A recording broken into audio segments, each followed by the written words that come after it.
Learn can you, when, why, whose in Igbo. We are going to use all these words here to make sentences in Igbo. Let's go. Igbo, English. I nwere ike. I nwere ike. It means can you in English. I nwere ike ime ya. I nwere ike ime ya. Can you do it? I nwere ike ịchọtara m ya. I nwere ike ịchọtara m ya. Can you find it for me?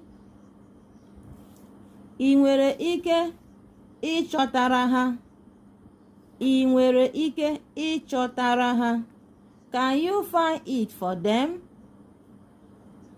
I nwere ike ịchọta ya.